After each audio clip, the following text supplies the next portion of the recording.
নমো নমঃ সুপ্ৰভাতম শ্ৰীমদ্ভগৱদ্গীতামৃত। আজি শ্ৰীমদ্ভগৱদ্গীতাৰ ভক্তিযোগ নামৰ দ্বাদশ অধ্যায়ৰ ত্ৰয়োদশ আৰু চতুৰ্দশ সংখ্যক শ্লোক। এই বিশিষ্ট শ্লোক দুফাকি হৈছে এনেধৰণৰ: অদ্বিষ্টা সৰ্বভূতানাং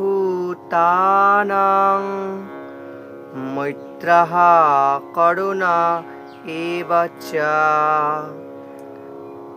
নিৰ্মমো নিৰহংকাৰঃ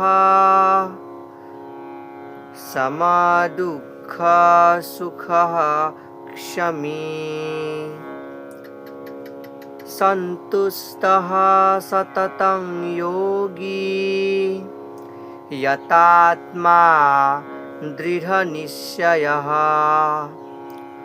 ময়্যৰ্পিতা মনো বুদ্ধিৰ্যো মদ্ভক্তঃ স মে প্ৰিয়ঃ।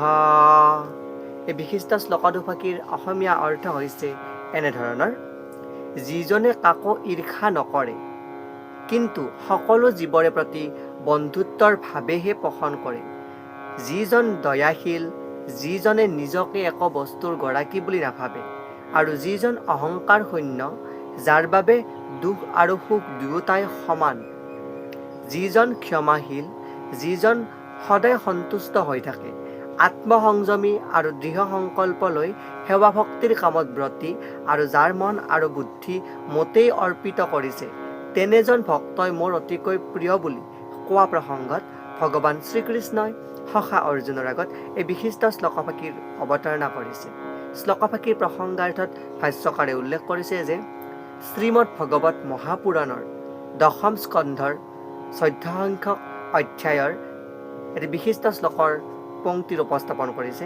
ইয়াতে উল্লেখ কৰিছে যে তৎ তে অনুকম্পাং সুসমীক্ষমানো ভুঞ্জান এবাত্মকৃতং বিপাকম।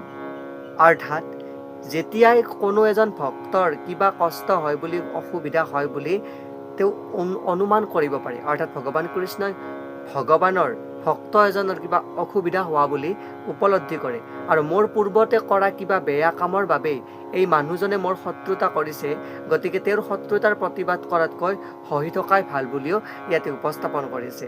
আৰু ইয়াতে উল্লেখ কৰা এই বিশিষ্ট পংক্তিফাঁকিৰ দ্বাৰাই যি অনুকম্পা, অৰ্থাৎ ভগৱত গীতাৰ শ্লোকৰ প্ৰসংগত উল্লেখ কৰা যি ভগৱত পুৰাণৰ যি প্ৰসংগ, সেই প্ৰসংগত থকা যি অনুকম্পা, ভগৱানৰ প্ৰতি থকা যি স্পৃহা বা ভগৱানৰ নিস্বাৰ্থ প্ৰেম, সেই প্ৰেমো ইয়াতে উপস্থাপন কৰিবলৈ প্ৰয়াস কৰিছে, যাৰ মাজেৰে কৃষ্ণৰ যি শাশ্বত স্বৰূপ বা যি পৰমাত্মাৰ যি চিৰন্তন সত্য স্বৰূপ, সেয়া নিঃসন্দেহে উপলব্ধি কৰিব পাৰি। এয়াই উক্ত বিশিষ্ট শ্লোকফাঁকিৰ সৰল গুণাৰ্থ। ধন্যবাদ।